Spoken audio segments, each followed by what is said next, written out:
السلام علیکم، آپ دیکھ رہے ہیں کے نیوز ایچ ڈی میں ہوں حارث علی شاہ گیلانی۔ چلتے ہیں آج کی اہم خبروں کی طرف۔ رخ کریں گے ساہیوال کا، جہاں سے رپورٹ کر رہے ہیں ہمارے نمائندے علی رضا۔ باہر والا اڈا میں ناجائز بس سٹینڈ بن گئے، عوام کو گزرنے میں بھی دشواری، کسی بڑے سانحے کا انتظار۔ بس سٹینڈ کے اندر ویگن سٹینڈ بن ہی نہیں سکتا کیونکہ ویگن سٹینڈ ساہیوال میں سبھی ناجائز ہیں، پھر بھی اڈے کے اندر کوئی ویگن یا بس نہیں کھڑی ہوتی۔ آج سے 2-3 سال پہلے بلدیہ ساہیوال میں بیرون اڈے کا ٹھیکہ 1 کروڑ 20 لاکھ روپے تک کا ہوتا تھا۔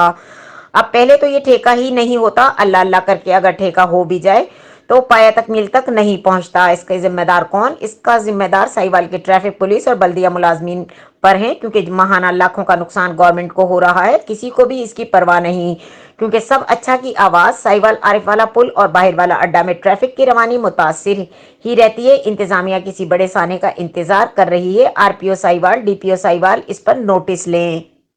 مزید خبروں اور اپڈیٹس کے لیے ہمارے ساتھ رہیے گا، تب تک کے لیے اپنا خیال رکھیے گا۔ اللہ حافظ۔